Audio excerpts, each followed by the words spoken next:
Medical School of Brown University, in collaboration with Biomed Faculty Administration and the Medical Faculty Executive Committee.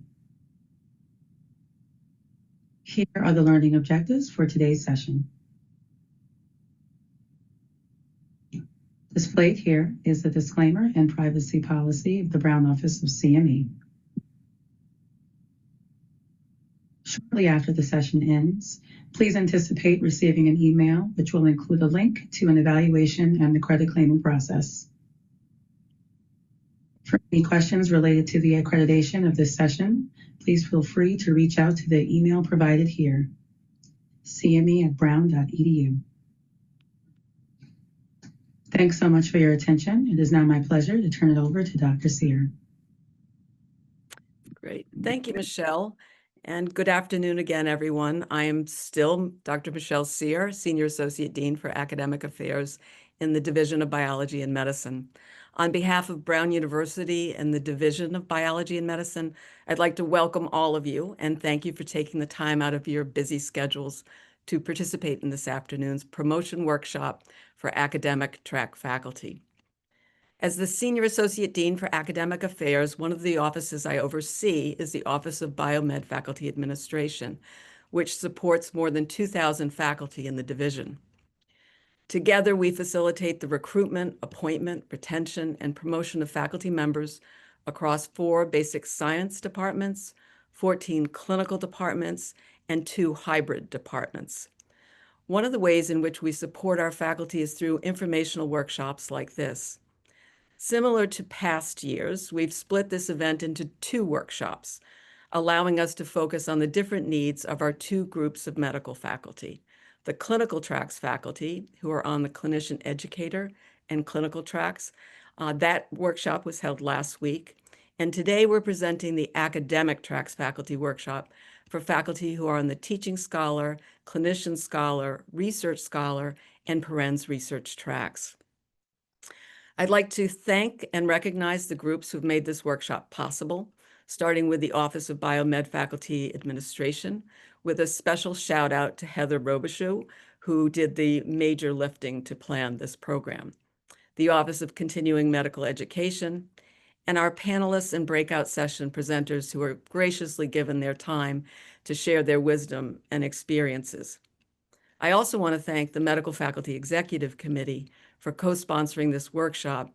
And at this time, I'd like to introduce Dr. Susan Duffy, Professor of Emergency Medicine, Chair of the MFVC. And Susan will speak about the MFVC, their work, and how they support our faculty. Susan. Thanks, Shelley. A second, I'm unmuted. I'm Susan Duffy. I'm the chair of the Medical Faculty Executive Committee this year. And if you don't know what the Medical Faculty Executive Committee is, it's a representative group of academic faculty, clinical faculty, but also represents other faculty in biomed. And we are within Brown University, and we actually represent the medical faculty within the Faculty Executive Committee of Brown. So we're our representatives, your representatives at Brown. And also we're here to help faculty assess, learn about, and advocate for resources within the university and within the medical school for faculty.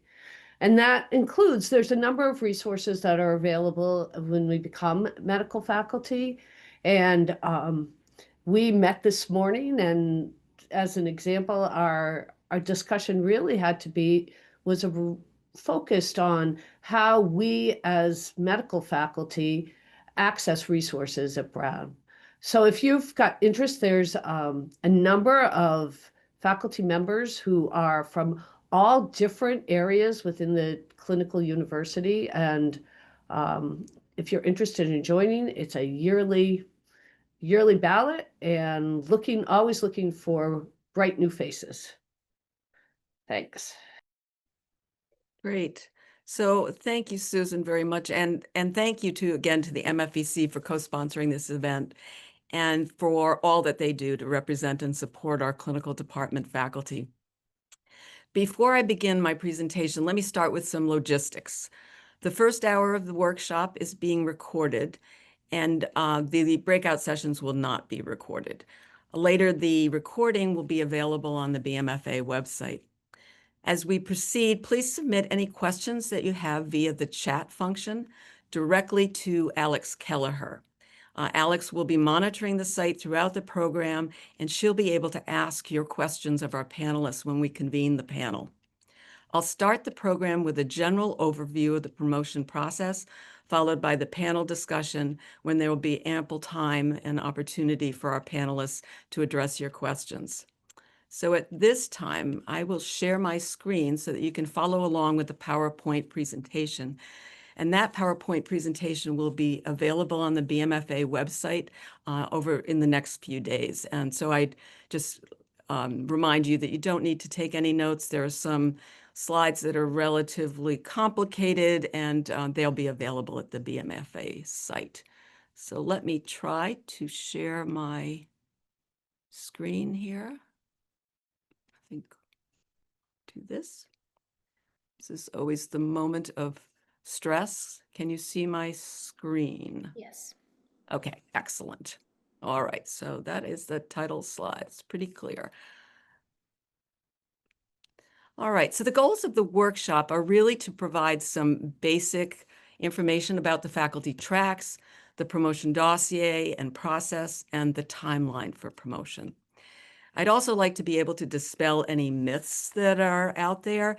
And there are no lack of myths about the promotions process. So I will hope to have the opportunity to dispel those. We're going to all share some promotion tips, both in the general presentation, the panel discussion, and then in the breakout sessions. And as I said, your questions will be answered by the panel, and also, again, in the breakout sessions if we can't get to all of your questions. All right, let's see if I can advance. So the faculty tracks that are considered the academic faculty tracks are the Perens Research Track, the Research Scholar Track, the Teaching Scholar Track, and the newest of our academic tracks, the Clinician Scholar Track, that was approved last October. And you can see the titling that is associated with each of these tracks. The Research Scholar, Teaching Scholar, and Clinician Scholar tracks don't have any modifiers. It's just Professor of Department X. The Perens Research Track does have a comma Perens Research after the title. So this gives you a sense of the numbers in each of the various tracks. And what you can see with this pie chart is, first of all, there are 2,300, more than 2,300 faculty in our clinical departments. The clinical track is by far and away the biggest of our tracks at about 1,000, followed by the clinician educator track at 760. For our academic tracks that have scholar in the naming, so the clinician scholar, research scholar, and teaching scholar, there's a pre-track that individuals are appointed to at the assistant professor rank before they differentiate into one of the 3 scholar tracks. So pre-track has currently has 80 faculty in it. You can see that clinician scholar doesn't even have a piece of the pie because there are only 4 individuals currently appointed in the clinician scholar track. Research scholar has 159 and teaching scholar has 224. And then the Perens Research Track has 104 faculty members. So moving on to the faculty track standards and criteria, and this really gives you the nuts and bolts of what's required to be appointed and promoted in the various faculty tracks. Now, this is one of those very complicated slides, and I apologize for that. But as I said, whoops, did I go forward? This will be available on our website, and you can look at it. So let me just see. Yeah, I'm back to this. So this is for the associate professor rank, and you can see across the top row, these are all our faculty tracks. So currently we have 6 faculty tracks.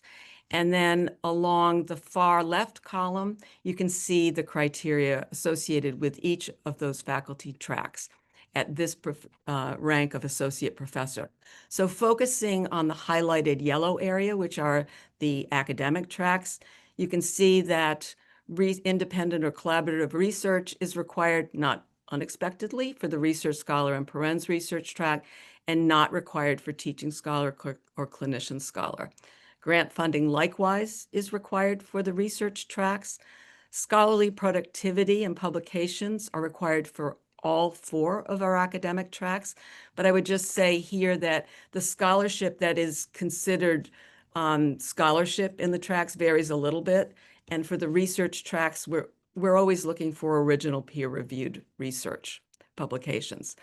A national reputation is required for all of the tracks at the associate professor rank.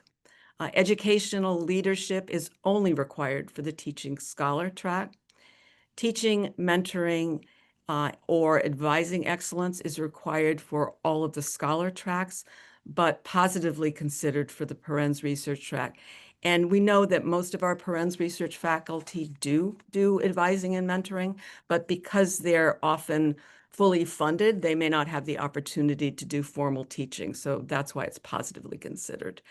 Clinical contributions are only required for the clinician scholar track, but it's understandable that many of our other academic track faculty do have clinical contributions as well. And service contributions are positively considered for all 4 tracks, but not required. And then finally, contributions to the mission of our diverse and inclusive community are required for all tracks and all ranks. Let's see if I can move on to the next one. All right. So this is the same grid, but for the full professor rank. And a lot hasn't changed on this grid. As you can see, research is required for the research tracks, grant funding, peer-reviewed publications required for all the tracks across the professor rank. Where you see some differences is in the reputation requirement. So for the clinician scholar, research scholar, and Perens research tracks, an international reputation is required, whereas for the teaching scholar track, a national reputation is required. Now, there's a nuance with that national reputation at the full professor rank for teaching scholar, and that is that the national reputation has to be as an educator. And there's another slide that we'll look at in a minute that depicts that. Educational leadership, again, is only required for teaching scholar track. Teaching, mentoring, and advising is required for the scholar tracks only. Clinical contributions only for clinician scholar track. Service contributions are still only positively considered. And then, as I said before, this contributions to the mission of our diverse and inclusive community are required across all of the tracks. So this is just a different way of looking at each of the tracks and how the criteria change from associate to full professor. And this slide is looking at the teaching scholar track. And what you can see here, where the row is divided, is where the requirements change from associate to full professor. So for associate professor teaching, leadership is required. A major educational role is the criterion we look at there. But for full professor, we're expecting our faculty to lead educational programs. And then this is the nuanced difference in the national reputation from associate to full professor. At the associate professor rank, the national reputation can be in the area of expertise, not necessarily as an educator, whereas at the full professor rank, the national reputation should be as an educator in the area of expertise. And then excellent skills and service contributions are positively considered. Here we're looking at, I can't see, the research scholar track. I have something hiding it. The research scholar track, here at the associate professor rank, independent or collaborative research program is required, whereas for the full professor, contributions to collaborative research should be substantive and distinct. So that's the difference going from associate to full. And then in terms of reputation, as depicted on the grid, it goes from a national reputation in the area of research to an international reputation in the area of research. This is the slide for the clinician scholar track. Again, this is our newest track. At the associate professor rank, a major clinical role in a university-sponsored or affiliated program is required, and the requirement is exhibiting clinical expertise. At full professor, exceptional clinical expertise and who has continued to lead and innovate clinical programs. So a little bit of a difference going from associate to full. And then again, the reputational difference from associate to full is from a national reputation to an international reputation in the area of expertise. This is the Perens research track. Again, the research requirement at the associate professor rank can be an independent or collaborative research program, whereas at full professor, that contribution should be substantive and distinct. So the individual needs to show that they make a particularly specific contribution to the collaborative research. And then again, the reputational requirement goes from national reputation to international reputation. So what are the components of your promotion dossier as you start to contemplate putting that together? This depicts what components of the dossier the candidate provides, and then what components of the dossier the department provides. So you are expected to provide an updated CV, your personal statement, which we'll talk about in a little bit, your evaluations for teaching, advising, and mentoring, and then a list of suggested referees. The department provides the chair and chief letters of support, the department promotions committee report, sample letters that were sent to solicit letters from referees, the referee letters, the actual referee letters were received, both those that the department suggested and those that you as a candidate suggested. And then any other evaluations that are available perhaps to the department, but are not available to you. So you provide your evaluations to the department, and they can also find evaluations that you may not have access to. So what are the recommendations for your curriculum vitae?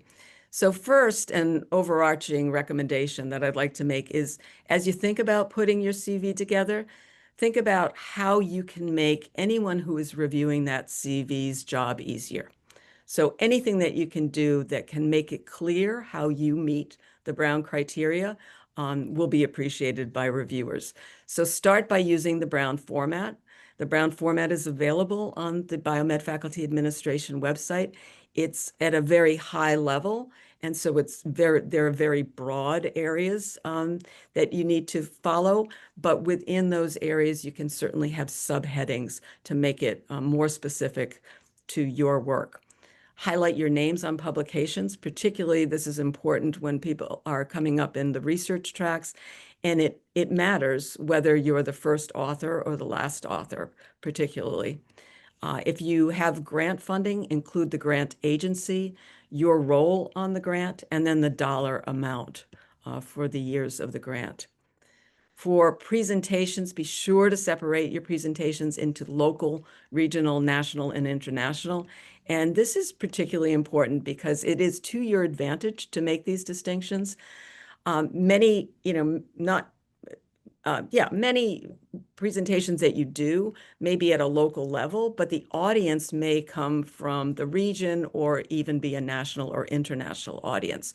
So as you divide your presentations, think about dividing them not by where they occurred, but rather who the audience is. So as I say, you may be doing something that's sponsored by Brown, but it's an international conference. That should go under international presentations. Organize your professional organization activities within your within that heading of the professional organization, and then any role that you have within that organization. That really helps reviewers see that you went from being a member to a committee member to the chair of a committee, maybe the president-elect of the organization, and that really shows that you're moving into leadership for that professional organization. After you've done a draft of your CV, get feedback from colleagues, certainly from your division chief, from the promotion committee chair, from your department chair. because they're the ones who look at a lot of CVs and can give you some very, very helpful feedback. And then finally, think about reviewing your CV with a recently promoted faculty member, particularly somebody who may be in your track, because they may have some specific ways of organizing their CV that would be appropriate for how you'd like to organize your CV and show how you meet the criteria for promotion. Continuing on with the components of your CV, be sure to record all of your teaching, advising, and mentoring activities with the title of those activities. Designate what your role was in the course of the rotation, the dates, numbers, and types of learners who participated, any advisees and mentees that you've had, certainly any teaching awards that you've had. This is heavily weighted, particularly in the teaching scholar track, and all the tracks value teaching, obviously, but having those teaching awards documented is important. Any scholarship that results from your teaching, advising, and mentoring, in which case you may want to even highlight that the first authors of the publication may have been your fellows or residents, and that you were the senior author because you were mentoring them. Be sure to list any curricula that you've developed, and particularly those that are disseminated or published, because for the tracks, this can be considered scholarship, particularly for the teaching scholar track. But for all the tracks, it's considered significant if you've had curricula that have been developed and disseminated. And then again, all of the evaluations that you've had from classes, from lectures and presentations. This is just reiterating what needs to be considered or included with regard to your research funding. So be sure to do this. It's not infrequent that we see that people don't have all of this information on the CV, and we have to go back and ask them to provide it. And then any research trainees that you've had. The teaching components of your dossier are important, particularly for the teaching scholar track. So do keep a file of the evaluations. Many of you participate in educational programs that use electronic evaluation systems like OASIS for medical students, or New Innovations or eValue for GME programs. Also include any evaluations that you've had from invited presentations. For instance, if you do a CME event here, the CME office will send you your evaluations. You should include those. And then anything that you've received from advisees and mentees, and particularly if you're on the research track faculty, and that may be the bulk of the teaching that you do is really advising and mentoring. If you can get evaluations from those individuals, it can really help. And ask program administrators for help in putting the evaluations together. So anybody who's administering one of these educational programs can help you find the evaluations. So the personal statement is probably the place where there's the most difference of opinion about what should go into the personal statement. There are some departments that advise their faculty to really show and go through all of the criteria for your track and say how you meet them. That is not necessarily the approach that I would advise. So because I'm doing this presentation, I get to tell you what my opinion is. So I think of the personal statement as a biographical essay. So I like to see it as the place in your dossier where you can really tell the story of your career path, how you ended up where you are. Above all, keep your personal statement brief, 2 pages max, and that doesn't mean that you lower the font to something that those of us with presbyopia couldn't actually see. So try to keep it to 2 pages. That seems to be the ideal length. Explain what might not be clear from your CV. So, there may be things that it's hard to explain in your CV. The personal statement is a perfect place to do that. One of the things that I'll be showing you in a second is the personal statement is a good place that you can really highlight your activities in terms of supporting the mission of our diverse and inclusive community, because this may be a place where you're not going to have a separate section from the CV. We don't require that. So that's something that you may want to do in your CV, in your personal statement, sorry. Above all, help the reader to understand who you are, what you do, and what gives you joy in your career.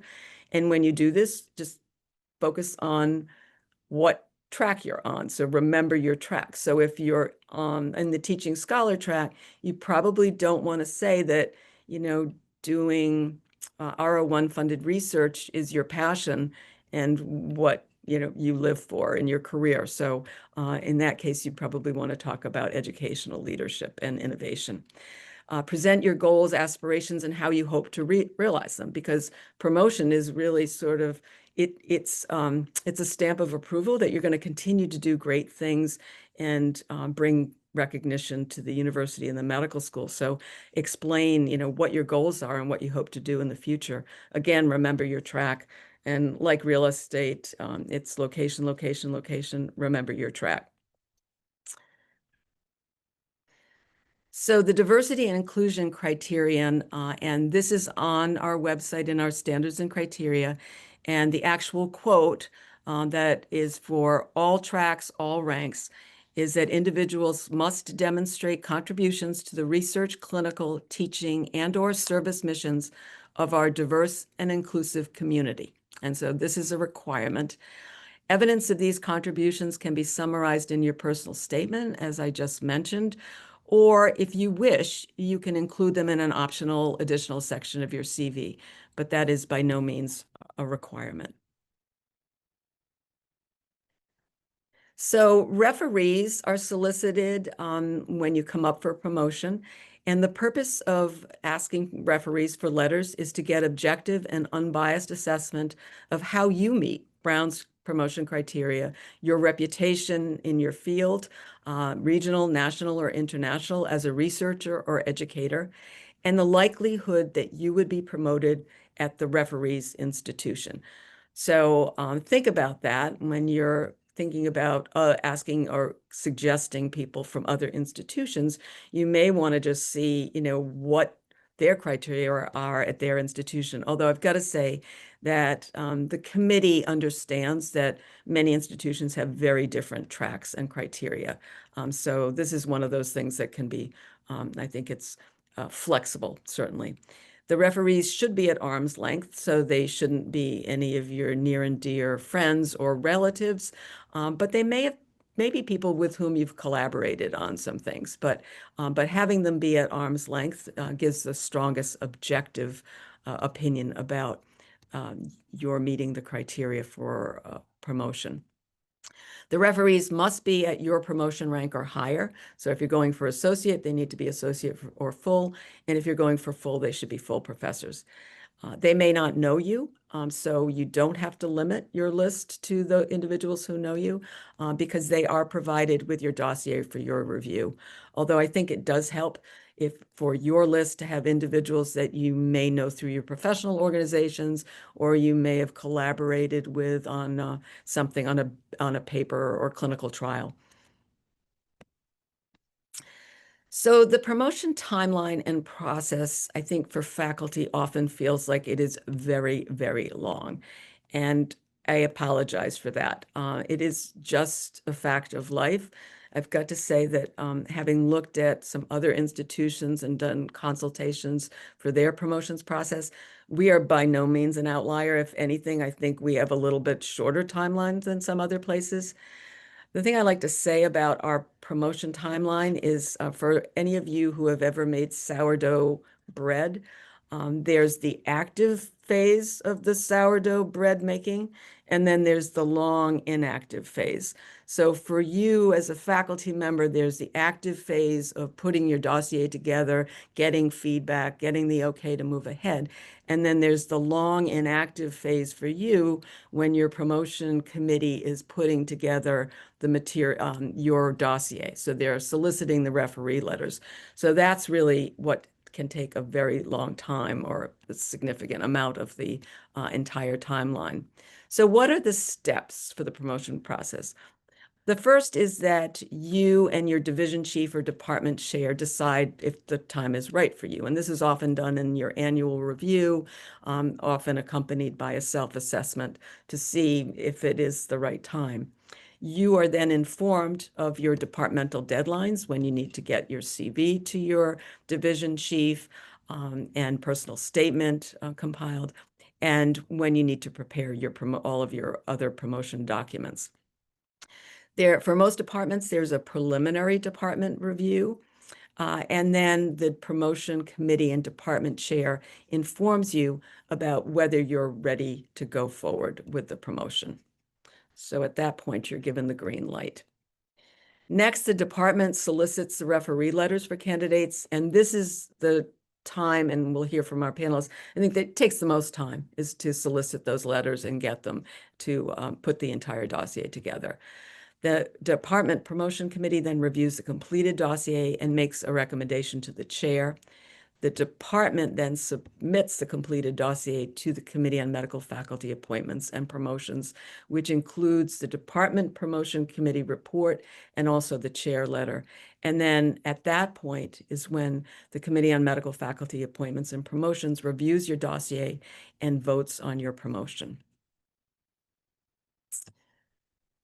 So the timeline to promotion for the teaching scholar, research scholar, and clinician scholar tracks, there are term limits. So there are three-year terms at the assistant professor rank, at which point an individual faculty member needs to go up for promotion. So the promotion review typically happens 1 year before the end of the third 3-year term, but you as a faculty member can waive that 1-year notice and be reviewed in the final year. You can also be reviewed earlier, and that's often a question of the panelists that we'll likely be answering in a little bit. You can certainly come up earlier, as I said, if you meet the criteria.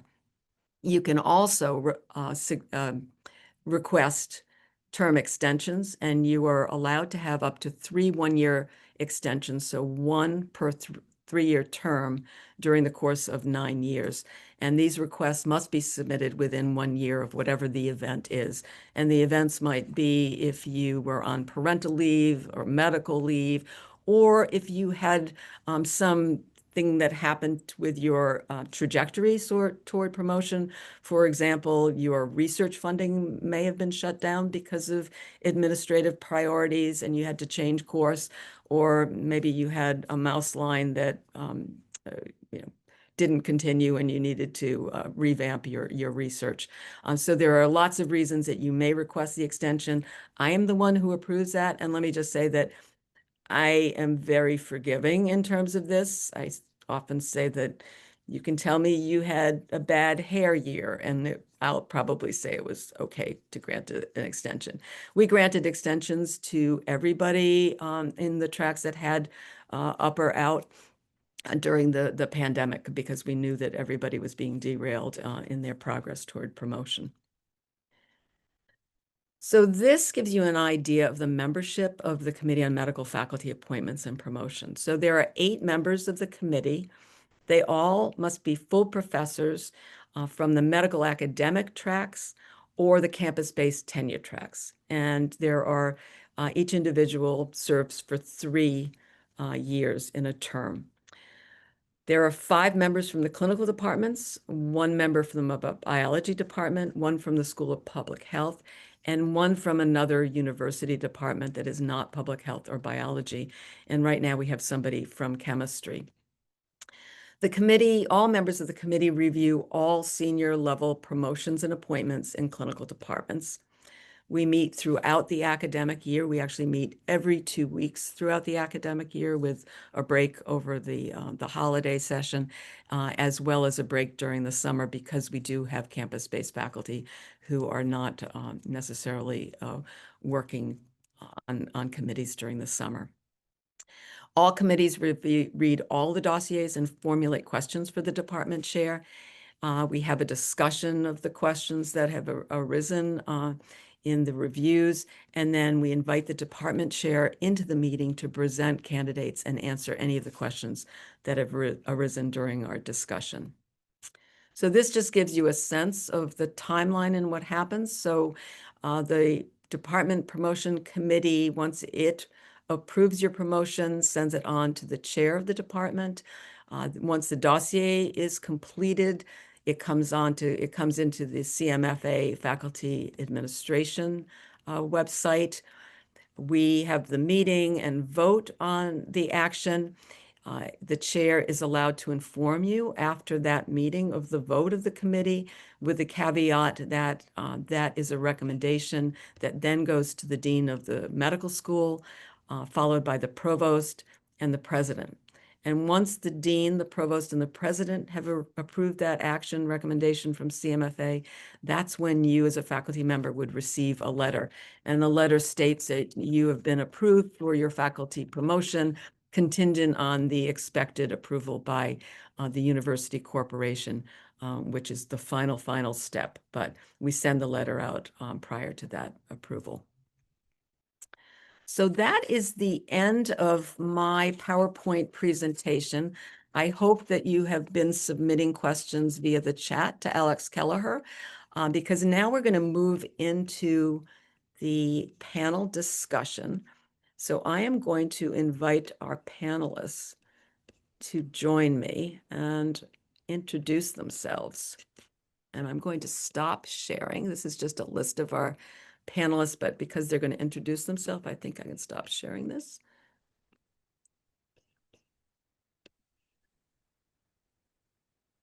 Okay. Hi, everybody. Just finding Dr. Borgirli. Ah, I can see her. I don't know. I can't.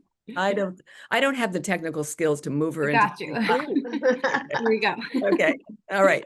So thanks, everybody. I so appreciate your doing this. And I know that I think I've asked all of you to do this before. So thank you for agreeing to do it again. We're looking forward to hearing from you. So I'm going to start by asking everybody to introduce themselves, starting with Vilma Cortez-Jasayan. Hi, everybody. My name is Vilma Cortez-Jasayan. I am the manager of academic affairs here at BMFA, and I review all your dossiers. She does. And she does it very, very well. Jennifer Friedman. Hi there, I'm Jen Friedman. I'm in the Department of Pediatrics with a second in epidemiology. I am Vice Chair for Faculty Affairs for the Department of Pediatrics, and I had the pleasure of serving on CMFA with Shelley and others for a few years ago. Yes, thank you for doing that. And Gada Borgirli. Hi, I'm Gada Borgirli. I'm in the Department of Medicine, and I too have been working with Shelley at CMFA this is my third year. I don't know what I'm gonna do with my time next year, Shelley, when I stop doing this. I'm also involved with the Department of Medicine Promotions Committee. There is a clause in the bylaws that you can do an extra year, but we won't we won't go there yet. We don't want you to be idle, Gada. And Susan Duffy. Hi, everyone. You met me a little bit. I'm Susan Duffy. I'm in the Department of Emergency Medicine and have a joint appointment in pediatrics. I am the Vice Chair of Academic Affairs for the Department of Emergency Medicine and also served on the CMFA. I just retired, so I did find something to do, Gada. There you go. So that's a warning to anybody who's thinking about going up to full professor, is that you're at risk for me asking you to serve on CMFA, right? There you go. But it's a great experience, I think. I hope. It really is. I get to learn so much about what faculty do across departments and who they are. And I've invited people that I learned about to give talks and stuff. So it's great. Okay. That's great. I'm glad to hear that. All right. So I am going to kick it off before we have Alex actually ask the questions that have been submitted by asking each of you to maybe share your favorite tip for faculty contemplating promotion. And if you can't decide between two, I'll let you give us two, but try to give one tip. And I'm going to start with Vilma again.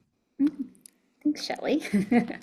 So I think following the Brown CV template to ensure you're not missing any sections, and just remember that you can always add sections that are not there or remove sections, but we really want to encourage faculty to want to be promoted. We host this awesome faculty recognition reception at the medical school to honor those faculty who were recently promoted. And this is a wonderful event that provides a great opportunity for you to connect with other faculty, deans, sometimes the provost and their presidents here. So we want you to be promoted. Thank you, Vilma. And Vilma reviews every single element of your dossier that is submitted, and where there are problems, questions, typos, or anything she then goes back to the department and asks them to correct it, so that when those dossiers go to the reviewers, that they are as squeaky clean as we can get them. And Vilma does a great job. So next, I'm going to ask Susan to share a favorite tip. This is more career advice than anything else, and it's really to be an informed participant and strategic in your own promotion process. Don't wait for somebody to say, geez, do you want to be promoted, or are you thinking about promotion? Read the promotion criteria. They're available on the Biomed faculty website. Ask about them and review the criteria early with a mentor so that you can plan. And I learned this more from not doing it and having to catch up later on when I wanted to be promoted, because I didn't necessarily get the advice. So if you look at scholarship and the criteria for get promoted, it's a continuous record. This is a sort of lifelong journey that can't start too early. The moment you walk in the door, start thinking about it and asking about it. That's great. And Gada. So I was gonna say what Susan said, because one of the things that I see a lot of is people don't know what track they're on. So it's really important to know what track you're on, or like if you're in that, pre-differentiated stage in your career, figure out what you want to do and figure out what you can accomplish. Because if promotion is something that's important for you, then you want to make sure that the path that you're following will lead you to that. So that's just adding to what Susan is saying. But I would also add that whatever you do that you think is important for promotion, go to your CV, have it in an easy place to find, and then put it on your CV. If I don't put something immediately after it happens, then I completely forget about it, because we all get busy with certain things. I don't go back quarterly and then add things to my CV, because I am certain that I will miss, different things. So make sure that you record everything in time so that you're not missing out on anything. Great advice. And Jen. Yeah, I agree with all that. And I would say I'll focus a little bit more on the reputational piece, because I think that's a hard thing for these tracks, right? National reputation and international for research scholar are really hard. So lean on your mentors early on as you know your track, know your rank and what you need to do. Lean on them for what we call sponsorship and opportunities. So national engagement to speak nationally. A lot of them are very busy and are turning down opportunities, make sure they know that you're interested in doing that when you're ready. Even reviewing manuscripts, so reviewing for journals, especially high impact journals in your field, is another way to show that. I also really encourage people to jump into national committees, because it's a great way to show national reputation, then growth within that committee as you move from, as Shelley mentioned, member, chair. So it's a great way to show that growth over time and point to national reputation. I also say very practically, it's a great way to get to know people in your field. It's really fun. And when it comes time for needing referees, those are often great people to lean on and suggest, because they know you, it's name recognition, they know your work and your contributions, and often they know your field very well. Great. Excellent. All good advice. So now I'm going to introduce Alex Kelleher, Director of Biomed Faculty Administration.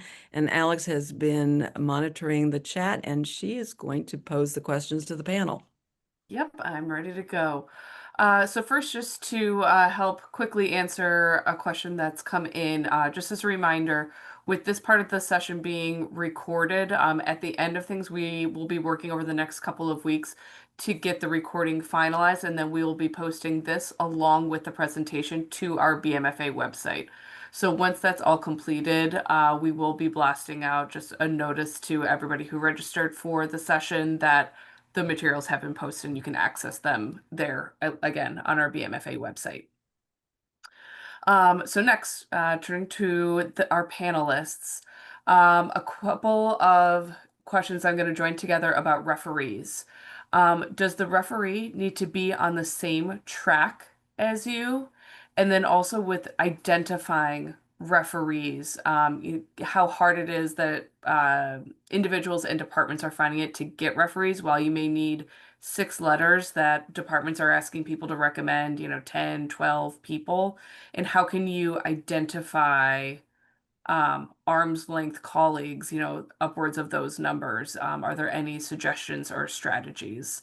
So ways to identify potential referee letter writers, and do they need to be in the same track?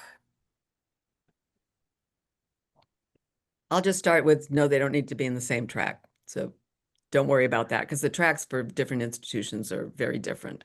So no need to worry about that. And I'll let the panelists take the harder part of the question. I think Jen has responded to a part of that in the reputation conversation. I think it's really important to network at all of these meetings that you attend. Go to assembly meetings, go to, if there are committees or networks or whatever they are called in your society, attend those, introduce yourself to people, tell them what you do. Follow up with an email after. Just make sure that people know your name. And then if you've served on a committee with somebody, or if you've sat on a panel with someone, that might be a good person. That's an arm's length kind of a person. So especially because, yes, we do have to be creative. The demands are so high for referee letters for some people, and everybody is so overwhelmed that we're probably getting more no's now than we did, I don't know, maybe 5 years ago.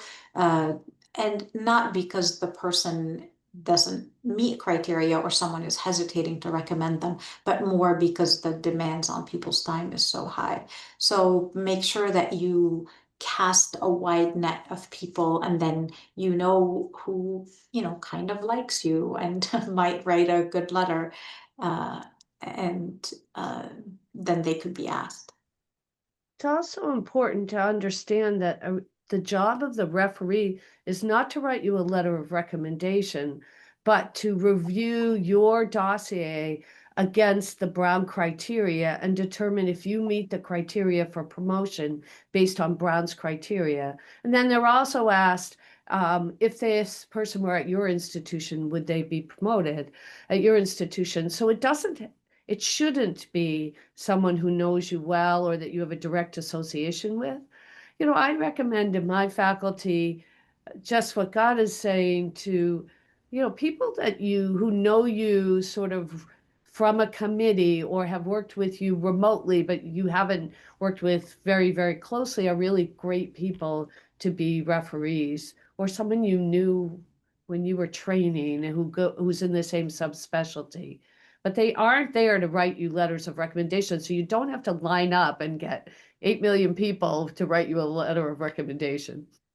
Yeah, I think that's a very good point. And sometimes it's the institution recognition alone that might be enough. So some people might say, oh, well, I know the chair there, or I have other colleagues at Brown, and maybe a little bit more willing to write. And again, yeah, so a lot of us are asked to do this for other people. Sometimes I don't know them at all. I might, and everyone is busy, but I would also say that one thing that has actually gotten better in terms of our at least our response rate in pediatrics is that people don't have to write a formal 2-page letter. There's a Google form. So I think that's been really helpful. So does this individual meet the criteria for research contributions, do they have a national reputation? Usually people will write a little something after that, but I think that that's made it a little more streamlined for people to say that you can do this as a Google form and not going to be spending an hour and a half writing a formal letter. Right. And I would just add that you, as candidates coming up for promotion, do not have to ask the referees whether they're willing to be referees. So you just provide the list. In fact, you shouldn't. You just provide the list to your department and end it there. So great. Alex, next question. Yes. Is there a minimum amount of time that's required on one track before you before you can be considered for promotion to the next rank? One thing I would say is I think that most would agree that there's no strict minimum, but if you're going early, be very sure that you really meet all the criteria, right? I think if people feel like you're rushing through this, they're really going to want to make sure that there are criteria, and whether you do it in 5 years or 7, 8 years, as most people would do, those criteria still need to be met. If you're really meeting them that early, it's probably okay, but I think people will really take a close look, especially if they feel like you're rushing it a little bit or might be rushing it.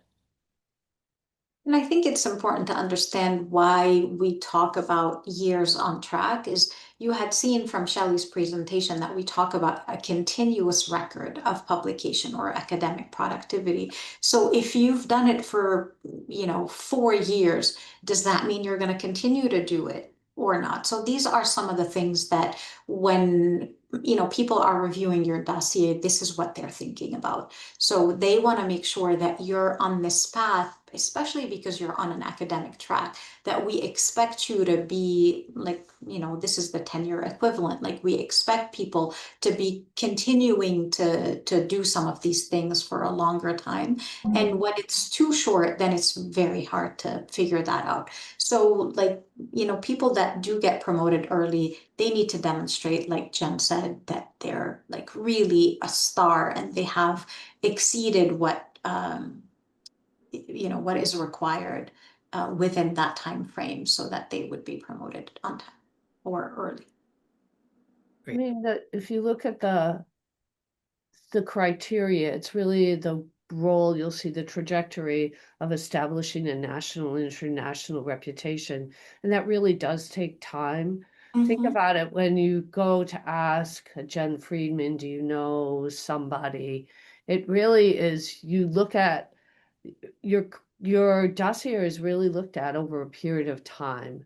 And there are the rare person who really incredibly excels in a very short period of time. And there are superstars out there, but the majority of us do take time in order to establish that criteria. All right, moving on. Personal statements.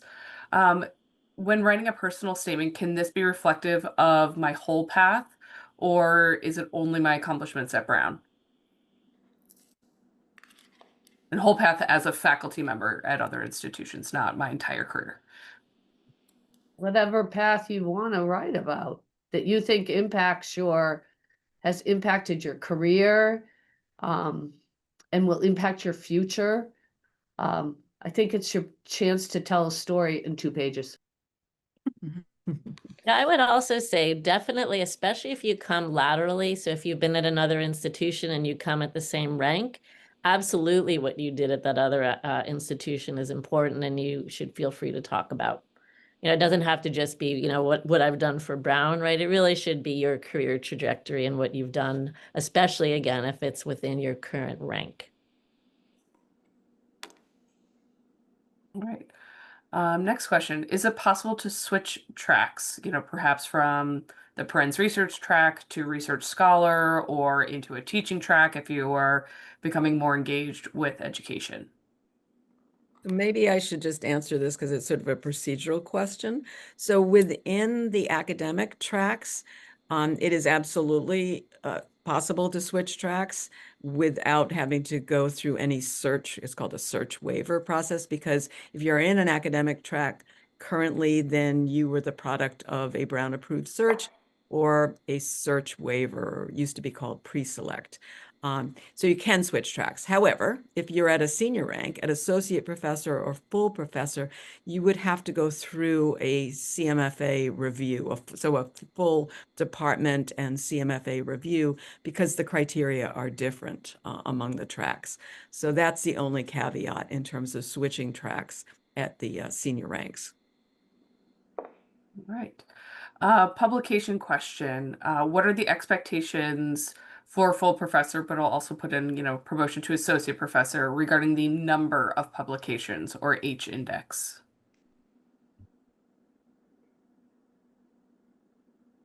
That varies a little bit by track as well, even within the academic tracks, where the expectations from and the type of publications also matter, and the order of authors matters as well. So for research parenthesis and research scholar, we expect more first or senior author publications to demonstrate that someone is responsible for the work and leading the work, for example.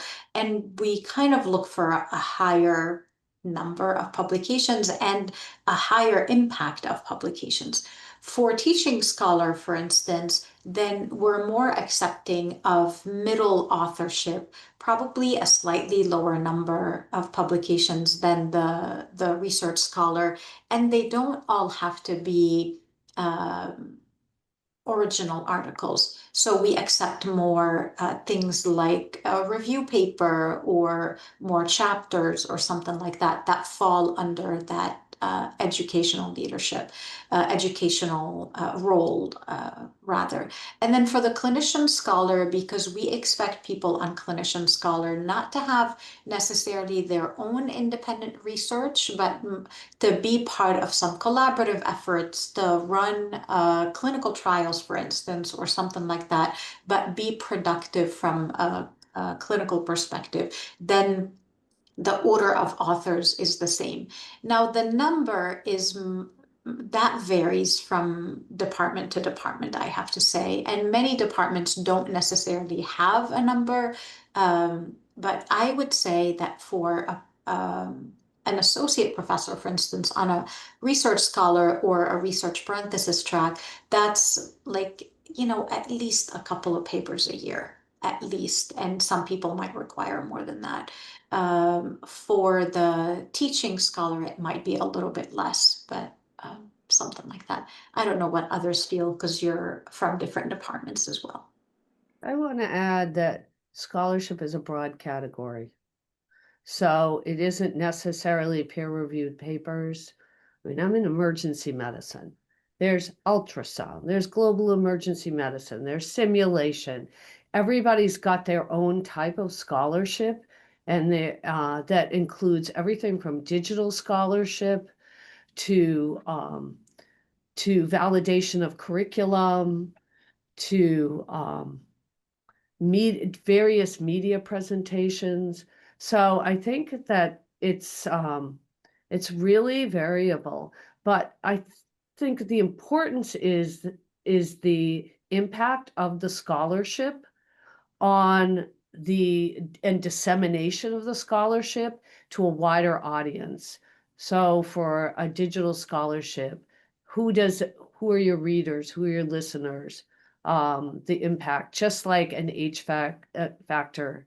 So it's really a hard question to answer because times have changed and scholarships changed. And the promotion committee appreciates that. And that's why it's a very varied committee, because there's really a lot of education about what is scholarship. Yeah, I would just add, in terms of the research scholar track, at least I agree with what Gada said. It's a little different across departments. I think most people would expect at least 2 publications a year, though. And again, yeah, I agree that could be any different type of publication, but it tends to be a little bit more peer reviewed in the research scholar tracks and the Prens research tracks. I would also just add that people really look to the impact, as has been said, so the impact of that scholarship. So it may be that you ran a clinical trial that took 5 years and you have one high impact paper out of that and a couple related papers.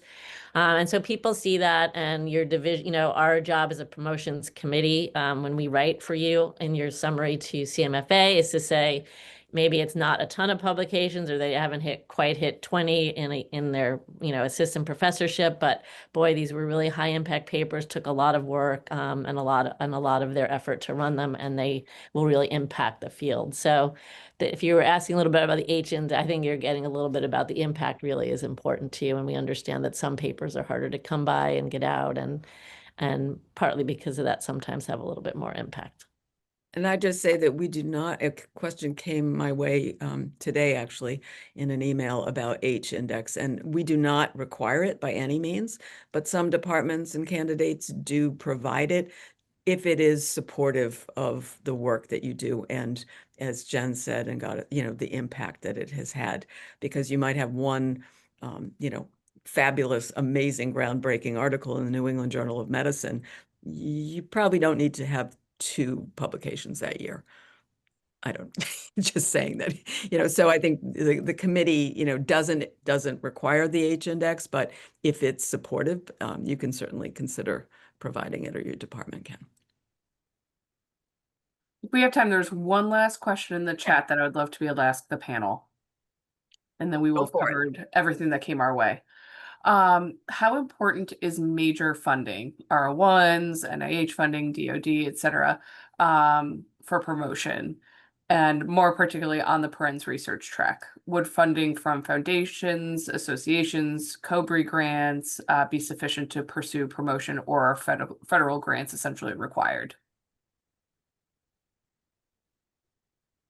I think traditionally those have all counted and have been very important. I think especially if you have a major role in a big foundation grant, I don't think that anyone is that wedded to NIH per se. NIH grants are obviously one very easy way to show that you have a high impact work, then especially if you're a principal investigator on it. But I would also say that, especially going to associate, if you are a co-investigator on major grants like that, NIH or big foundation grants, and you're a co-investigator because you bring a unique skill set, I think that also counts. So when we talk about collaborative research, I think it counts there. The COBRA thing is a little, over the years, has changed a little bit, I think, in terms of how people view that as independence or research independence. If you're, for example, a COBRA research project leader, some departments will put that forward as evidence of research independence. And for sure, no matter what, that is a major accomplishment to be part of a research project that helped fund a major grant like that. So I think people would always view that very positively. Yeah, and with the move to, diversify portfolios in the current funding climate, I mean, I think that we're being much more flexible with regard to how we look at grants and research. True. So is that it, Alex? Are we good? There's one last question that has just come in, so I don't know if we want to save that for breakouts or if we want to tackle it right now. I think we can go another minute, because it would probably come up in the breakout, and maybe everybody would want to hear an answer. All right. How does the committee distinguish between being the contact PI versus an MPI? I don't think we do. I would say those are pretty equivalent. Yeah. We don't get into that specificity. PI is PI. Good. Yeah, for sure. There you go. All right. Well, I think then that's a wrap, Alex, for the question. It is. So I would like to thank our panelists so much for sharing their expertise around the promotions process in their departments and at the medical school level, because these individuals have done so much to support faculty in the promotions. And I would add that I hope that everybody who's participating today gets the message. I think Vilma said it, that, we want you to get promoted, and the people who are participating as panelists and breakout session facilitators, they're really here to support you and try to get you through this process. And I have to say that when people come up for a promotion in the Committee of Medical Faculty Appointments and Promotion, almost everybody is approved because of all the work that is done with you as a candidate at the division level, the department level, getting everything ready, sending things back if they come to us and they need to be explained or so. So the whole process really is meant to help to support you and recognize the important work you do. So thank you, panelists, for supporting our faculty, and thank you to the participants for all your excellent questions. And now we are going to transition to the breakout session. So this first part of the workshop was recorded. It will be available on the Biomed Faculty Administration website along with the slides. And we are in the process of actually putting all of the questions that came through for both of the workshops together to be able to have those available as well on our website with answers to the questions. Because I think that people who couldn't attend would benefit from having answers to your excellent questions. So we are going to take a little bit of a break. I just want to present our facilitators. So for the Research Scholar Track session, it is Gada Borgelli. Thank you again, Gada, and John McGeary. For the Perens Research Track session, it will be Stephanie Goldstein and Graham Thomas facilitating. For Teaching Scholar and also Clinician Scholar, because it's such a new track, we're combining those tracks. It's going to be Rana Rosenfeld and Sarita Warrior. And I am going to be there as well to answer questions about the Clinician Scholar track if anybody has questions about that. So as I say, we're going to take a little bit of a break. If people are unsure about which breakout session to go to because you don't know what track you're on, then just stay in the Zoom room and our staff will help get you to the right breakout room. And if people are having technical difficulties getting to the breakout room, likewise stay and Biomed Faculty Administration will assist you.